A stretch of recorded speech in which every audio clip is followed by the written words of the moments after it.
the house was buzzing with the usual chaos of Thanksgiving. Plates clattered, silverware chimed, and the aroma of roasted turkey, buttery mashed potatoes, and sweet pumpkin pie filled every corner. Laughter and chatter bounced off the walls, masking the subtle tension that always seemed to lurk beneath our family gatherings. I had walked in smiling, greeting distant relatives and cousins, pretending everything was normal, though inside a storm was quietly building. Mom hovered over the kitchen counter, fussing over the gravy while Dad carved the turkey with his usual precise calm. My sister, ever the center of attention, flitted from guest to guest, her laughter louder than anyone else's, her smile broader than necessary. There was a certain arrogance in the way she moved, a self-assuredness that always irritated me, though I had learned to keep it buried. Tonight, though, she had something more than the usual theatrics up her sleeve. The moment came just as the last piece of pumpkin pie was being served. My sister stood up abruptly, the chair scraping loudly against the floor. Every head turned toward her. "Mom and Dad are signing the house to me." "You get nothing," she announced, her voice bright and triumphant, like she was revealing a grand prize at a game show. The room erupted in cheers. Cousins clapped, aunts smiled indulgently, and even some of my uncles nodded with approval. I forced a polite smile, lifting my fork slowly, feeling my stomach twist with a mixture of shock, disbelief, and simmering anger. My mind raced, but my exterior remained calm. I glanced at Dad. There was a flash in his eyes, something between surprise and guilt, but it vanished quickly under the weight of the celebration. I knew him well enough to read that fleeting hesitation. My heart pounded. I had a choice: explode in anger, demand justice here and now, or let the moment linger, gathering its tension like a storm about to break. "Dad," I said, my voice soft but deliberate, drawing just enough attention to interrupt the applause. "Should I tell them, or will you?" The effect was instantaneous. My sister froze mid-smile, her fork falling to the floor with a loud clatter. The sound seemed impossibly loud in the sudden silence. Conversations stalled, glasses stopped clinking, even the dog, lying near the fireplace, lifted its head as if sensing the shift in the room's energy. "Tell us what?" My sister stammered, panic threading her words. Her confident, smug expression had melted into something unrecognizable: fear, uncertainty, and perhaps the faint realization that her carefully constructed victory was unraveling. Mom's hands trembled slightly as she gripped the edge of the table. Dad's face went pale, and for the first time in years, he looked uncertain, trapped between love for his children and the consequences of his choices. The room had changed in an instant. What had been a celebration was now a stage for something far more dangerous, truth buried for years threatening to rise. And in that moment, with everyone staring, I felt a dark satisfaction.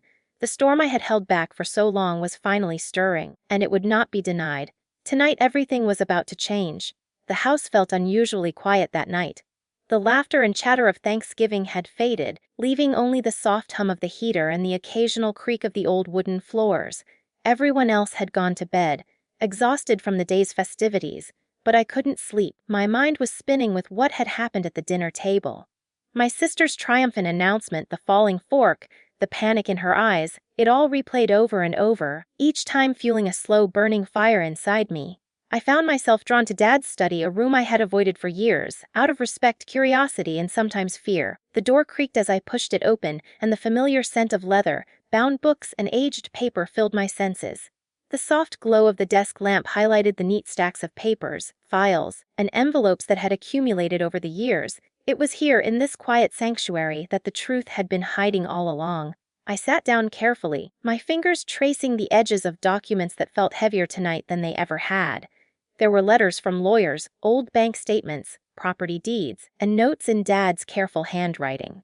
Over months of discreet searching, I had pieced together a puzzle that even Mom hadn't realized was missing. Hidden beneath the legalese and mundane correspondence was the real story: the house, the so-called inheritance, the financial balance. It was all a lie, or at least a distortion that favored my sister's arrogance. My pulse quickened as I realized how much had been kept from me. My sister's smug claim at dinner was based on misinformation, manipulation, and half-truths. Dad had known, Mom had known in some ways, but had been too timid to act against the facade. And now, finally, I had the leverage I needed. The documents were irrefutable, the evidence meticulous. Every number, every signature, every date told the same story: the house was mine as much as hers, legally and morally. I leaned back in the chair, letting the weight of the discovery settle over me. Anger, relief, and a dark satisfaction swirled together, creating a heady mix I hadn't felt in years. I thought of my sister's face at the table, her overconfidence, the way she had assumed victory was hers.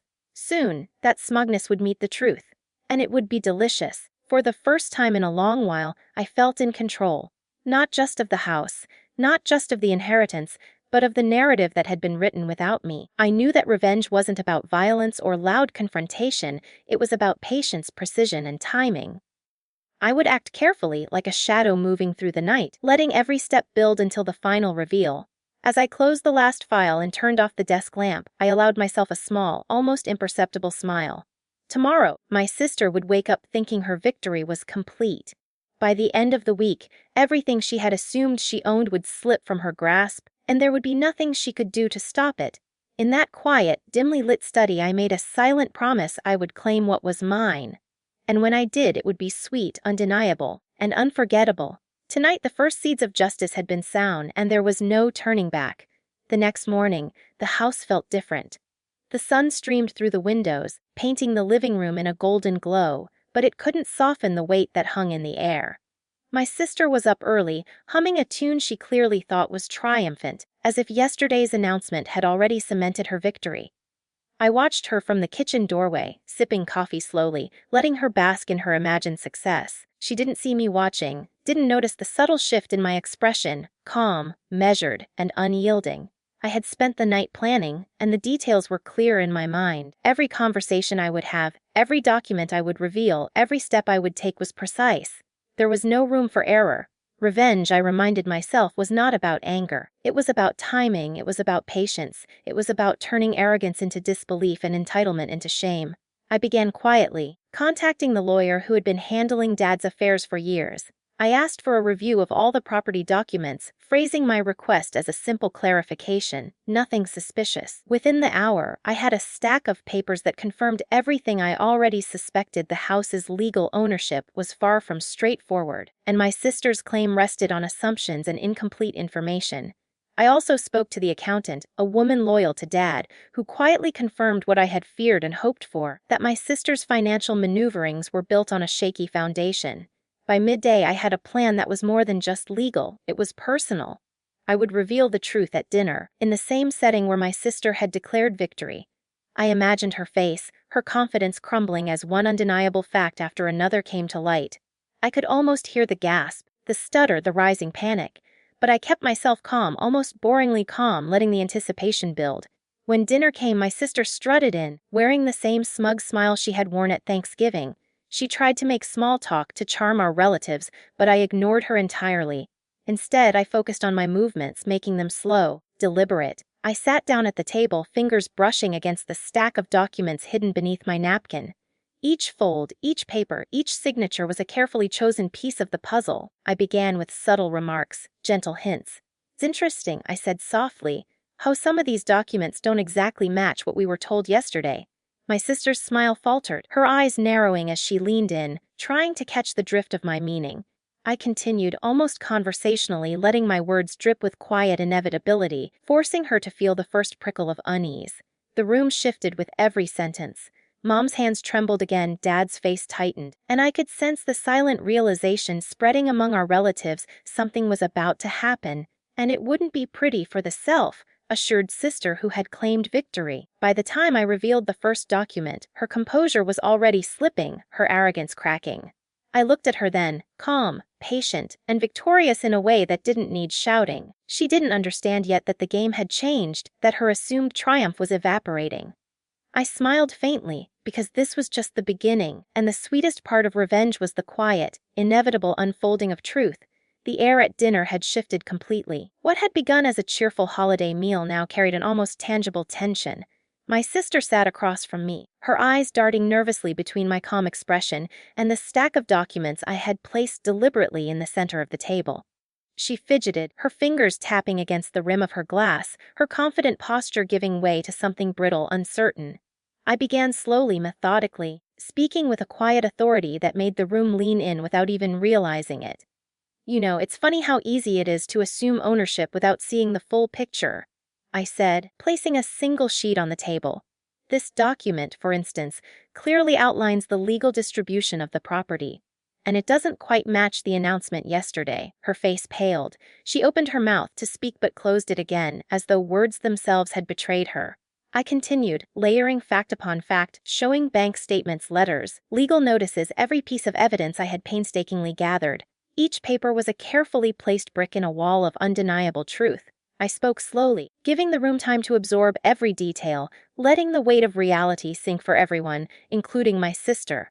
Mom's hands shook as she reached for the documents, her eyes wide with shock and guilt.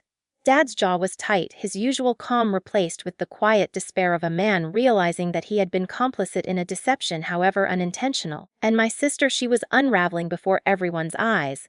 Her bravado, her smugness, the sense of entitlement that had filled the room the day before, all of it was gone, replaced by panic, confusion, and the faint tremor of fear. You can't," she stammered, her voice breaking, trying to reach for something, anything, that could save her fuckhead. But there was nothing. I had prepared for every angle, every objection, and every desperate plea. The documents spoke louder than words, louder than manipulation or theatrics. The truth had the final say. I leaned back slightly, letting the silence fill the room. It was a heavy, satisfying silence, the kind that comes after a storm passes and reveals the landscape in sharp relief. "Everything here," I said softly, gesturing to the papers, "proves exactly what I've been saying all along. The house, the inheritance, it's not just mine legally. It always was." The room felt smaller somehow, the air thick with the collective realization of what had been lost. My sister's shoulders slumped, and she buried her face in her hands. She had imagined victory, but victory without truth was an illusion, and illusions always fall apart. I didn't gloat. I didn't yell. I didn't need to. My triumph wasn't in her humiliation. It was in the restoration of justice, the quiet, unshakable righting of wrongs. I had claimed what was mine not with anger or chaos, but with patience, intelligence, and the certainty that truth could not be denied. When the room finally began to breathe again, it was in a new rhythm. Conversations resumed, quieter, more cautious. My sister sat in stunned silence, and for the first time in years I felt a deep, satisfying peace. The house, the inheritance, and the rightful balance of our family's story were no longer in question. And as I glanced at Dad, who avoided my eyes yet gave a subtle, almost imperceptible nod, I realized something else. Revenge was not about making someone suffer. It was about reclaiming what is yours, proving your worth, and letting the truth speak louder than any shout. This Thanksgiving had been unforgettable, not for the turkey or the pie, but for the quiet, undeniable triumph of patience, justice, and the sweet satisfaction of finally being seen.